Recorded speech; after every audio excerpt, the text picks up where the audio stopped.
Acum, în România, pentru că este o țară cu oameni speciali, s-a dus zvonul că la osteopat, dacă te duci, îți va trage de oase, te va trozni, te va pogni, te va nenoroci. Gata, te duci întreg și vii pe bucățele acasă. Seara ai șanse să-ți vină ultima parte de corp.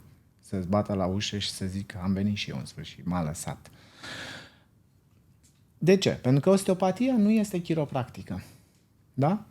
Nu se adresează doar coloanei vertebrale. Într-adevăr, acolo vertebrele sunt aliniate frumos, da? Și vă răspund și la întrebare. Pentru că un osteopat nu lucrează doar pe vertebre, lucrează pe sisteme.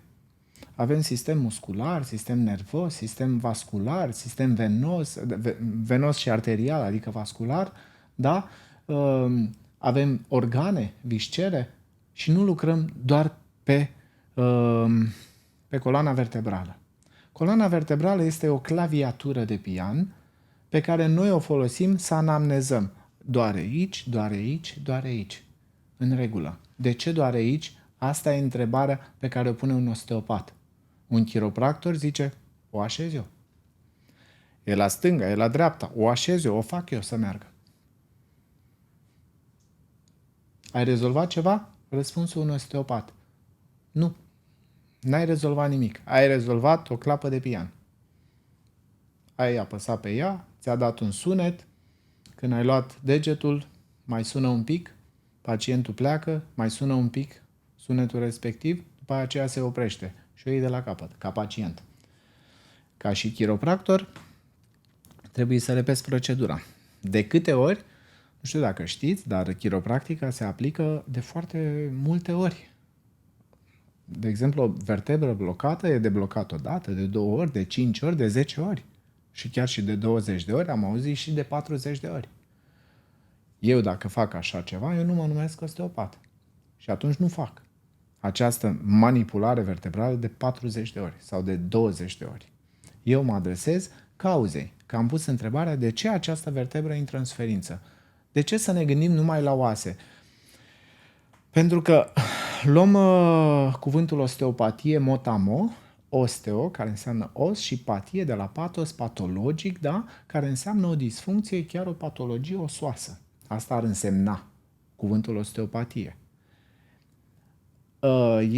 Osteopatia vine și a evoluat de la acei din vechime set boners, adică cei care resetau cumva coloana vertebrală, da? Dar ea a fost dezvoltată foarte mult și acum tot sistemul nervos care însoțește coloana vertebrală și care nu este numai la nivel de vertebre, da? Este văzut corect, într-un mod corect de osteopat, văzut, palpat, anamnezat și apoi lucrat cu cauza, nu cu efectul. Oamenii vin cu probleme de spate, în realitate ei au alte probleme de altă natură. De altă natură. Vă dau un exemplu foarte simplu, durerile cervicale, care de foarte multe ori sunt niște dureri asociate. Dacă citiți o carte de diagnostic diferențiat din medicina clasică, o să vedeți că o durere cervicală are foarte, foarte multe asocieri.